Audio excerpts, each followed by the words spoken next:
Allez, je vais faire la vidéo méthodo pour comment j'ai fait pour faire tous ces benches là. Alors le premier benchmark que j'ai fait c'est Fortnite, donc j'ai utilisé la map de benchmark que vous pouvez voir ici. Ça va peut-être laguer un petit peu parce que je fais du display capture et pas du game capture. C'est pas, on s'en fout. Donc c'est la map des roses que vous avez peut-être déjà vu quelque part ou que vous connaissez. C'est une boucle, donc votre perso il tourne en boucle comme ça, c'est une map qui est faite pour stresser un peu le jeu. C'est-à-dire qu'il y a énormément de choses, des personnages, des explosions, machin. Vous aurez très peu de FPS sur cette map, hein, toujours c'est normal. Et j'ai utilisé CapFrameX pour record cette démo là pendant 45 secondes à chaque fois, 3 fois par test. Les scores sont disponibles. Si je lance CapFrameX,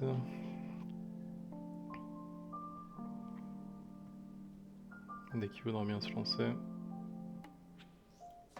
Hop là. Ils sont là, j'ai fait standard 1, 2, 3, Fast Nexus 1, 2, 3, 4. J'en ai fait 4 de Fast Nexus parce que, si vous voulez regarder là, hop. Il y en a un qui avait un score anormalement bas, donc je l'ai compté comme une erreur, je l'ai jeté et puis j'ai pris les autres. Donc j'ai pris ça, si je les mets tous ensemble, hop, 3, 4. 4. Donc j'ai pris ça, j'ai pas fait de moyenne parce que c'était long et j'avais pas envie de faire de moyenne. J'ai pris la valeur du milieu, donc par exemple pour les standards, le standard 1 c'est 215, 218 et 213, du coup j'ai pris 215. Voilà comment j'ai testé Fortnite.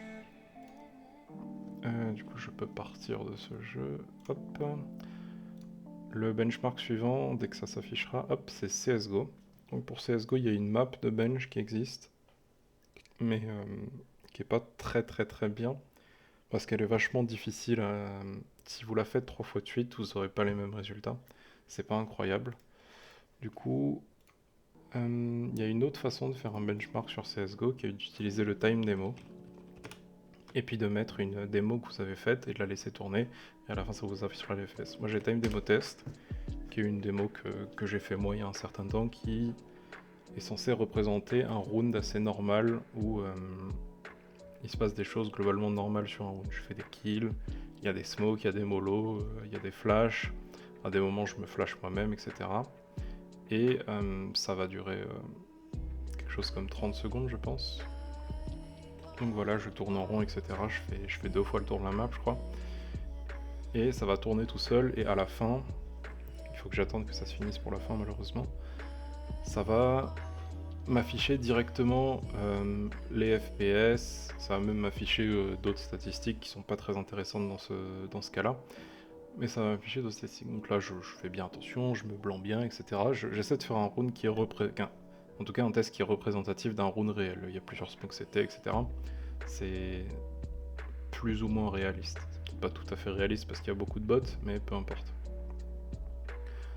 Donc là,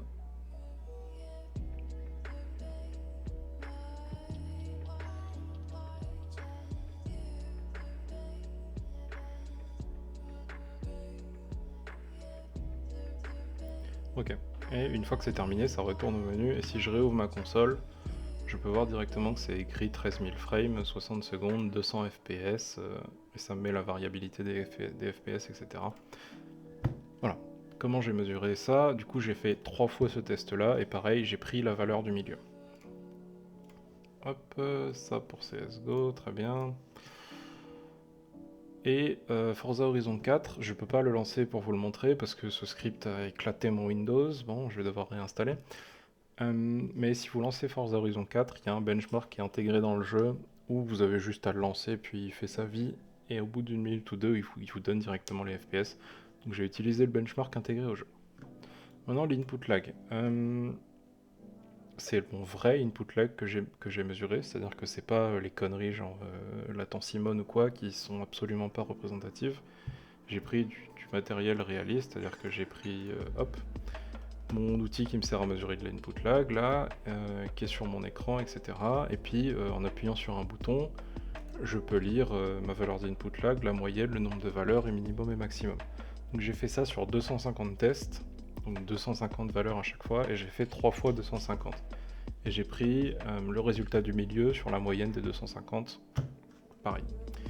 J'ai fait ça de la même façon pour Fortnite et pour CSGO, et ça m'a donné des valeurs en millisecondes qui sont mon vrai input lag, et pas des valeurs à la con que... Voilà. Donc Fortnite, les 1% low et les 0,1% low, ils sont affichés sur CapFrameX. Je l'ai fermé, oups, si je le réouvre, hop, allez. Et que je vais dans comparaison et que je clique sur le truc au hasard, il m'affiche les 1% low et les 0,1% low là. Ils sont écrits là, c'est moi qui les ai choisis, donc j'ai simplement repris les valeurs. Pareil, des 3 tests, j'ai pris la valeur du milieu. Ensuite, les points CPU, j'avais plusieurs options, j'avais pas trop envie de me fatiguer très longtemps. Du coup, j'ai juste pris Cinebench 15. Cinebench 15, c'est quoi? C'est un petit logiciel hop, qui stresse un petit peu le CPU. Vous appuyez sur Run, ça tourne, etc. Ça stresse un petit peu le CPU, ça fait comme ça, et puis ça vous donne à la fin un petit score ici, et ça vous permet de valider assez rapidement les performances d'un CPU. C'est pas très précis, il y a un petit peu de marge d'erreur, c'est pas parfait, c'est pas forcément représentatif d'un jeu, etc. Parce que ça va stresser tout mon processeur. Hop là, ça va le mettre à 100%, donc ça va laguer un petit peu, c'est pas du tout même représentatif d'un jeu. Bon. C'est le test que j'ai choisi pour mesurer la performance de mon CPU, parce que voilà, et puis ça me fait un score. Tous les scores que j'ai là, ils seront beaucoup plus bas que les scores qui sont là, parce que j'ai Google Chrome, machin, je suis en train de record, j'ai mon machin, j'ai ouvert mon Task Manager pendant le test, etc. C'est normal qu'il soit beaucoup plus bas. Le GPU, maintenant j'ai utilisé TimeSpy pas Extreme, du coup juste TimeSpy. TimeSpy c'est quoi? C'est un logiciel qui permet de mesurer du coup justement les performances de sa carte graphique et dans une moindre mesure de son CPU, mais c'est pas ce que j'ai mesuré là. Vous avez il est payant, mais il a une version gratuite, il me semble bien. Donc vous avez Benchmark et vous pouvez j'ai lancé TimeSpy, j'ai lancé seulement GT1 et GT2, et puis j'ai lancé ça là, ça tourne, ça dure un peu longtemps. Je vais pas le faire en entier là, pardon, mais on va faire le début un petit peu, si ça veut bien charger. Bon, j'ai un peu la flemme d'attendre. Du coup, j'ai lancé là, vous le faites, et puis à la fin, ça vous donne un score. Et puis, si vous scrollez à la fin, ça vous donne les détails du score. Et j'ai noté les détails du score ici. Voilà. Et pour le network, du coup, j'en parlais dans le jeu. Au final, j'ai quand même pas mal expliqué la méthode dans l'autre vidéo. Je faisais... hop, je me connectais sur un serveur, je prenais l'IP, j'allais ping l'IP de Fortnite, parce qu'il n'y a pas vraiment de bonne solution. Et pour CSGO, du coup, CSGO c'est quand même un peu mieux fait. Si vous vous connectez sur un serveur et que vous tapez ping, ça va vous donner le ping de votre client au serveur directement. Et voilà, du coup j'ai fait ça pour CSGO pour un serveur européen qui est en Finlande ou quoi, et un serveur en France, et puis j'ai fait avant-après, pour qu'il n'y ait fait aucune différence. C'est une méthode qui, pour tout, qui me semble juste. Si vous pensez que je me suis trompé quelque part, donc j'aurais pu tester quelque chose d'autre différemment, n'hésitez pas à me le dire. Je suis un petit peu à la recherche de façons de tester ce genre de truc qui soit efficace, même si ça je pense que c'est une bonne représentation. Si vous en avez d'autres, n'hésitez pas à me le dire. Voilà.